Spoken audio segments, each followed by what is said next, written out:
Hello, and welcome to Marriage Matters. I'm Dr. Mark. And I'm Liz. We're your marriage and communication coaches. We're here to inspire, instill hope, and empower you to weather the challenges of married life, along with a little help from some expert guests and real people like you. Today we're really very lucky. We have joining us from Northern Colorado, Brian Gary. You know, Brian has been in the broadcast and entertainment business for over 30 years. And I want to make sure I get his information right, so I'm going to just read it from the card here. Brian, well, I don't need this part. He's a high energy, amazing individual. He's inspirational. He's a passionate man whose purpose is to create happiness in the world. You know, he's been in the broadcast and entertainment business, as we mentioned, for over 30 years, and his career has been recognized regionally as well as nationally with accolades, including in 2017 being inducted in the Country Music Hall of Fame. The fact is that he is absolutely stellar. Shortly after that, he started what is known as the Happiness Warrior, because he believes in helping people to find their happiness, that it's more important now than ever to do this. Brian has been married to Kyla for almost 35 years. And Brian, welcome to Marriage Matters. Thank you for joining us. Thank you so much for having me this morning. It is great to see you guys, and just so pumped up to get to talk about my life, happiness, and trying to help some people find what I've found in this life, and that's true joy with the person I love more than anything in the world. Oh, we love that. Love that. That's great. So, Brian, as a DJ, Yes. for decades, you said you got up and you created your own happiness, but it wasn't real happiness. So can you tell us a little bit about your radio career and how you found happiness every day? Absolutely. Radio is what I always wanted to do. It's what I was meant to do. I always was messing around. I was a kid who, if they made the mistake and said, "Brian, do you want to take over the class?" I did. You know, I was just that kind of person. But happiness is everything to me. I'm one of those people who I'm so uncomfortable in a non-happy surrounding that I try to create happiness wherever I go, to create that environment because it's what I'm comfortable in. And to get to do that for a living, because as a morning radio guy, it's your job to be happy. That's what you're being paid to do, is to be happy and to try to instill that into your listeners. So I was always very careful about what I talked about. I talked about things that made me happy, and I knew that if I presented the right topics and approached them the right way, I could have an effect on people's lives, their energy and their mood for that day, which then would translate into a better society because people are feeling good. It's amazing how much we have influence on those around us in every occupation, but I was lucky to have one where I had an audience of thousands that I could affect with just my words each day. And you didn't always wake up happy. You had to fight your way to get to that. And I'm sure we'll get to that a little bit later about fighting for your happiness. But I would have to stand there and look in the mirror for several minutes to peel off all the layers of what I was seeing to get to what I wanted to see, and then present that each day. It would take a lot of work, but as soon as I would get to work, it was such a joy for me that it's what I loved, and that would just come oozing out. That is fantastic to have that insight, and thank you. You got to the point in 2017 where you reached the pinnacle of your career. Many people go through their entire radio career and never have a chance to be inducted, let alone are inducted into the Country Music Hall of Fame. Congratulations. Oh, it's beyond the wildest dream to be enshrined into the Hall of Fame for what you do for a living. Was the greatest career moment you could ever have. To reach that point with two individuals, I got to work with two people for 30 years, and the three of us were able to do this, start from scratch from day one, and then get this incredible honor of being inducted into the Hall of Fame, which just felt like, I felt like a gypsy in the palace. What have I done to do this? All I've done is be me for my entire life, and somehow it paid off and it got me to the pinnacle, which was such an amazing feeling to have people like Dan and Shay, a couple of the biggest recording artists in the world right now, come to just be in the audience and watch you. Just such a thrill. I've been so blessed in so many ways in that career. That is absolutely fantastic. By the way, I'm a big fan of Dan and Shay, so that is I love it. Yes. That is amazing. People they're even better people than they are performers, which makes it even cooler. Yeah, That's awesome. Yeah. So when we were talking a little earlier, you said that you're being inducted into the Hall of Fame, and here you had this opportunity to reflect back on this amazing career, the way that you rose, that you came to the pinnacle, that you got to rub elbows with, again, some of the best and the brightest in the industry and some of the most talented in the industry, and to look at your life journey along the way. So I guess the question that comes is, how did that feel? And when you shared those feelings with your wife, what unexpected insight came back to you? Oh, let me tell you, that's when my world completely changed. I had reached the pinnacle. I got into the Hall of Fame. I had put in 30 years of work just trying to achieve what I thought I was supposed to do, to try to be the best at what I was doing. And I thought I was bringing my family along for the ride. Well, shortly after I got the induction and had this great night of being into the Hall of Fame, my wife pointed out to me that ride up to the top, that all those little sacrifices you've made along the way to get to the top were pointed out to me. My wife was very proud of me. She could not believe what I accomplished. She was behind me every step of the way. But then she made it very clear after I got in there what that price and that toll had taken. She had me see my career through her eyes. I had seen it through mine, but I had never taken myself out of the equation, put myself into her eyeballs, into her body, and see everything that had happened through her perspective. And I'm telling you, it was a real shot to the gut when I did. It was one of the more painful things she had done was to kind of chop me down a bit on the ladder. But that pain turned into the most wonderful gift I could have ever gotten. She had me see things through her eyes, which again, I saw my career completely different. I was still very proud of what I had achieved, but wasn't so proud of all the things that it took to get there, all the things that I missed, all the times I left my family in the dust and her in the dust and didn't realize it. I was so busy chasing that spotlight that I was throwing so much shadow and shade on the rest of my family, I wasn't even realizing it. So she gave me the gift of insight of seeing it through her eyes, and it completely changed our relationship. Well, Mark and I always talk about how important it is to see things through another lens. We all have our own lens and we're all looking in one direction. And when you have the opportunity, she gifted you the opportunity to see something through her lens. And we love your story about it. I mean, obviously it sounds like it was painful to hear. So, but then how did it, this is 2017, now we're 2020, how did that impact your marriage moving forward? I tell you, we are about to celebrate our 35th anniversary coming up in March. Congratulations. And I can say that I am more in love with my wife than I have ever been in my life. 35 years of marriage, and I feel like I have just met my soulmate because I'm finally tuned into her. My whole thing was, yeah, I'm married, I've got this wonderful wife and kids, but it was almost like it was just something that I brought along to show people. Now I dove into it. The career wasn't what was driving me. I still want to make a living. I still want to do good things. But I found the most important thing are those people that are waiting for me when I get home. And this process, 35 years, I think I've fallen in love with my wife 7-8 times over 35 years.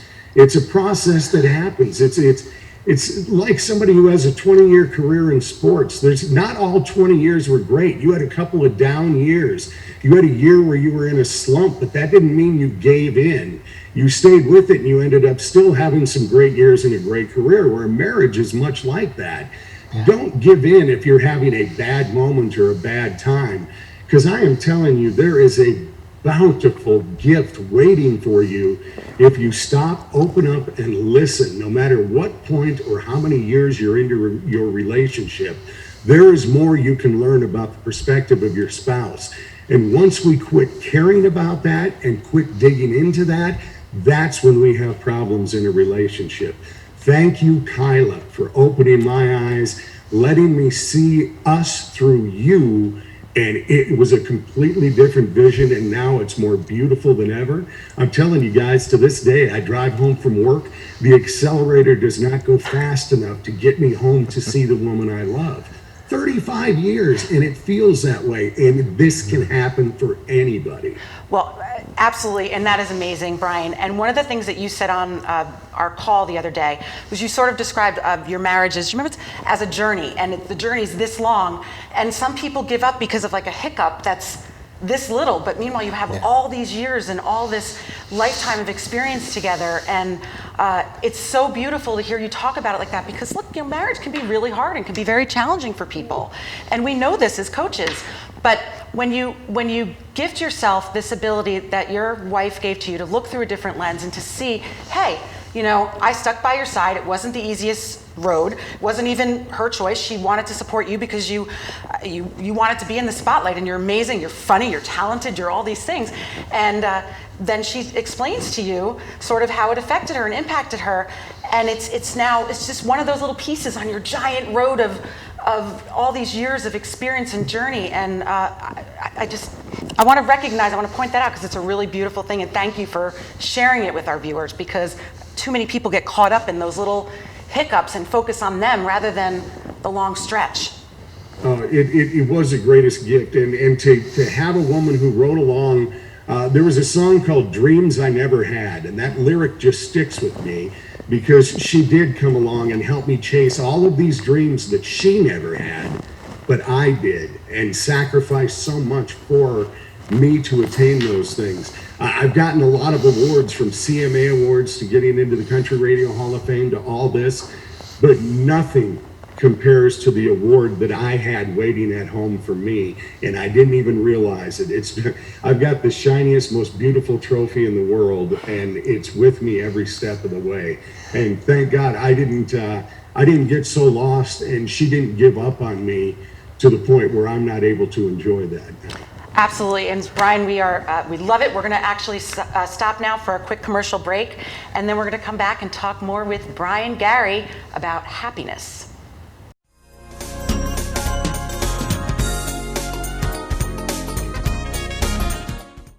October is Breast Cancer Awareness Month.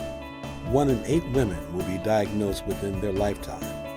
RVN TV is asking for your support for breast cancer survivors and those currently battling the disease. You can do this by wearing pink ribbons or clothing throughout the month of October. Early detection and treatment is crucial, and we at RVN TV encourage all women to consider undergoing breast clinical exams and mammograms. The fight against breast cancer needs your support. The 2020 election is right around the corner. RVN TV encourages you to register and vote. To get information about how to register and the different methods to vote this election season, visit vote.gov. Every vote counts, so don't delay.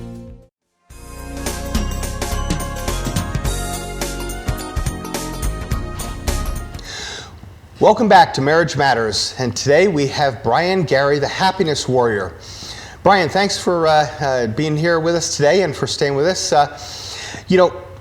We were talking a while back, and you had such an eloquent statement.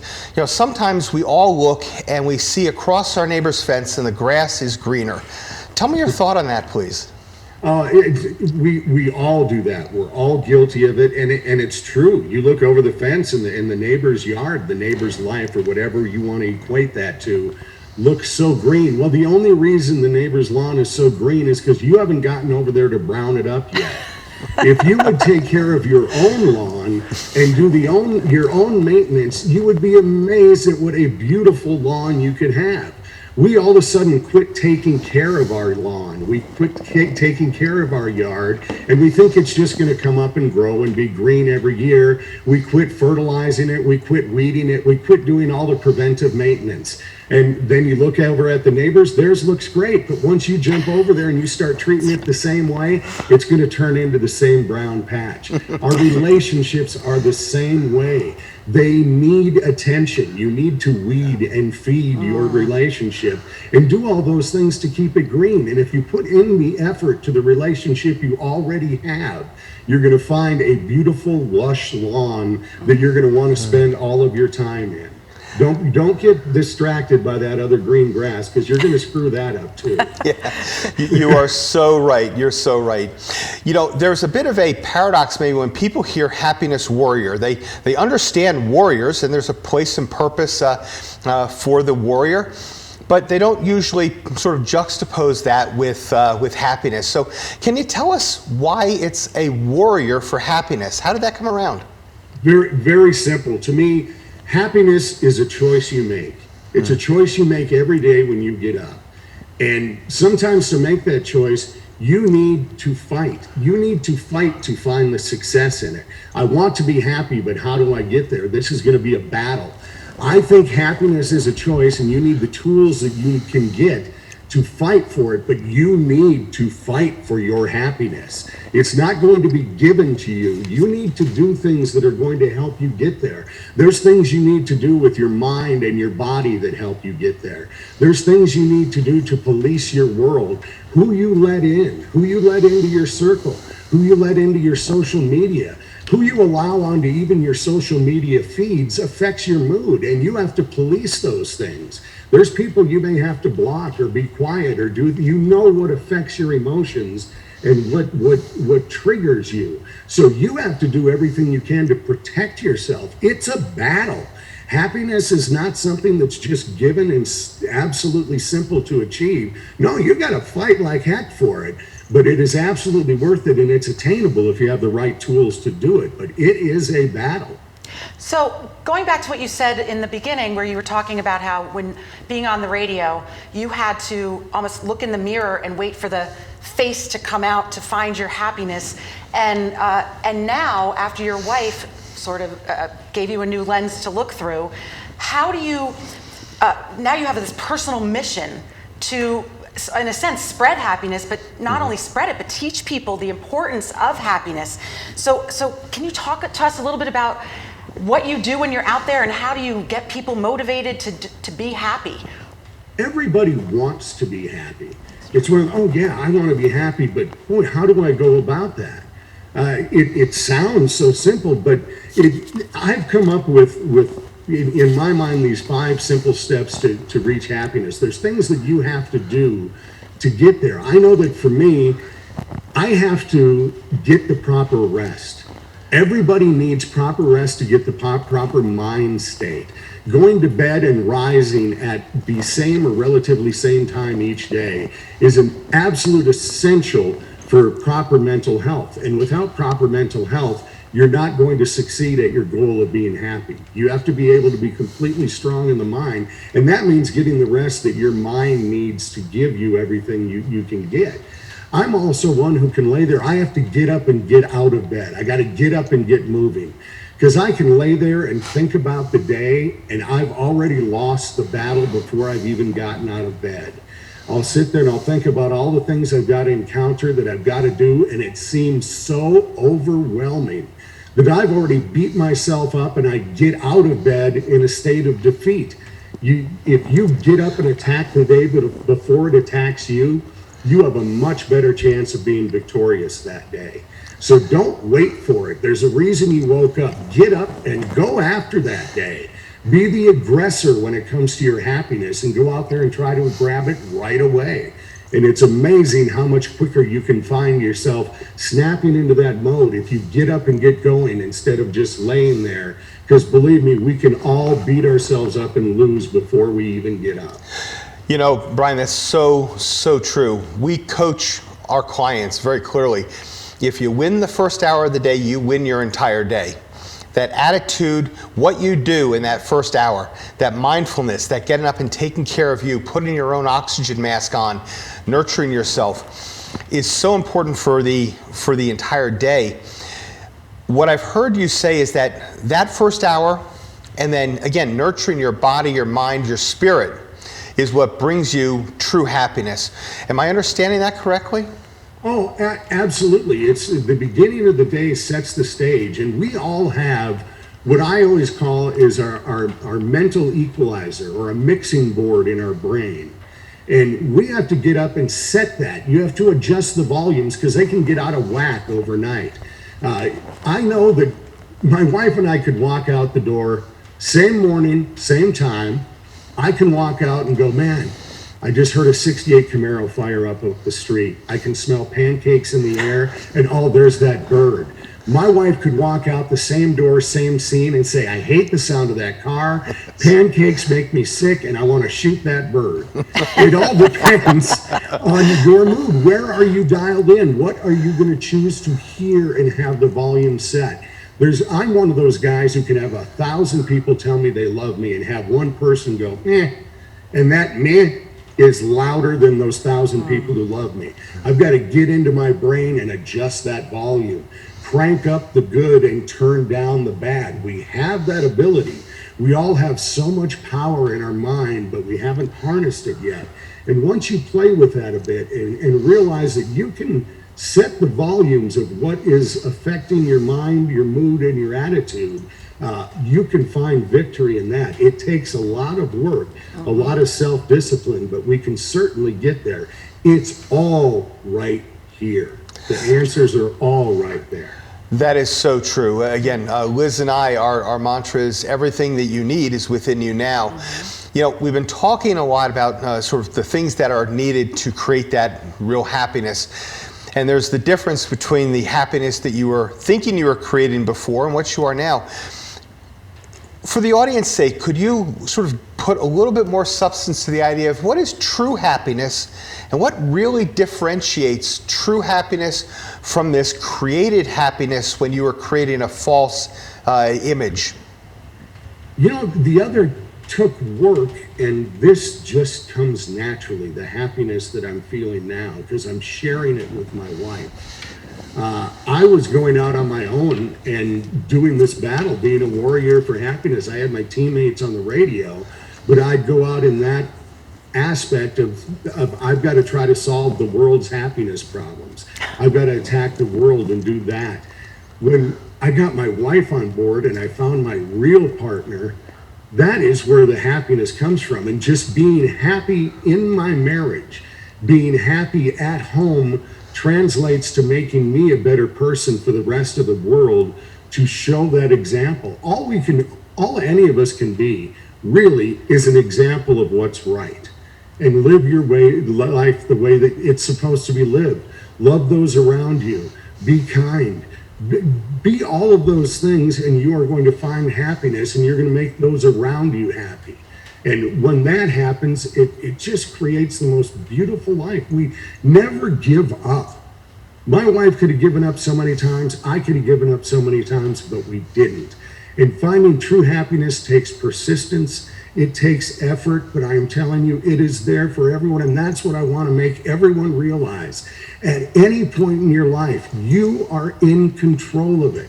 You can change today. You can change 5 minutes from now. You can change this instant and say, no longer am I going to accept things. I tried to find my happiness each day, but I knew there was one thing that was holding me back.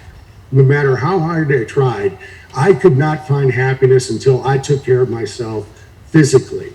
I weighed nearly 400 pounds. And that was a battle for me, that no matter what I did to achieve happiness, I had this one huge thing in the back of my head that I knew until I got rid of that, I was never going to truly be happy. And through complete dedication, totally immersing myself into that, I ended up losing over 150 pounds and getting rid of diabetes and finding this happiness and this joy, because I finally attacked the one thing that I always knew was there, but I wasn't strong enough to look in the face. Well, first of all, congratulations. That is incredible. So thank you for sharing that with everybody. And one of the things that you said that I think is so important is that your happiness, we should be focusing on our home, what's at home, and then it extends into everything else we do. So many people are so busy focusing on the success they want, the career they want, and you know this because you had it, instead of focusing on the most important relationship that they have, which is the one with their partner. And here you are, almost 35 years married, and you're sharing that with the viewers, and we commend you for it, and we hope that people really try to understand that the most important relationship is the one you have at home. And if you can be happy at home, that's going to spread out to every single thing you do in your life. That's so Can true. can I give just one little tip about how to make that marriage even stronger? Is on your way home, I talked to you guys about this the other day. I want you to take the long way home. When you're heading home from work tonight, take the long way home. It was an old song in the 70s by Supertramp, but it's actually a really good motto as well. If you, on your way home, stop at the park, or when you pull into the driveway, sit there for a few minutes, go through your phone, answer every last little message that needs to be answered, every last email that you need to attend to, finish that last round of Candy Crush, whatever it was that you needed to do, get that done so that when you walk through that door, you are giving yourself to the people on the other side. It's not fair to them to get part of you. It's not fair. We do it all the time. We go to work, we go out into the world, and we give everyone the best of us. We've got to present the best cut possible. We give the whole world our steak. We give them our prime rib. We give them our prime cuts, and then we come home and we give our family the hot dog meat that's left. And that is not fair, and we are all very guilty of that. Let's start bringing home the good cuts to our family. That doesn't mean you shortchange work. That just means that you cut that up in better rations so your family gets the proper proportion. Oh, Take Brian. the long way home and give them you. That is so true. You are so correct in that. As we come to the close, we'd like to ask if there was a single message that you would like to leave our viewers with. What would that be? This, I get asked this, and if I had one thing I would recommend for anyone to find happiness, be the person you would want to hang out with. So many of us are guilty of this. We think, why do I have no friends? Why does nobody hang around? Why am I all alone? Take a look at it. Take a look at you. Are you up? Are you perky? Are you the kind of effervescent person you would want to be with? Think of what it is you love about the people you love to be with, how they make you feel or how they carry themselves. You need to be that. If you aren't any fun, who wants to be hanging around with you? And my goodness, if you make yourself more fun, if you check into that, you spend more time with yourself than anybody. So you better find a way to like you. So start being somebody you would like. You are so right, Brian. Thank you so much for being here today. And take a minute, if you will, to just let the audience know where they can find you. Absolutely. You can go to my website. It's BrianGaryHappinessWarrior.com. All you need to go there to do is go to BrianGaryHappinessWarrior.com. You can click on a button right away when you get there, fill in your email address, and I will send you a copy of the Happiness Warrior Handbook, my 5 simple steps to a happier life. So just go to BrianGaryHappinessWarrior.com and I'll hook you up with a free copy. That's fantastic. This has been a great show. Thank you for all the insights. We hope that you all gained some incredible insight from Brian Gary and felt a little bit of his energy and his passion. We look forward to being with you again next week on Marriage Matters on RVN TV.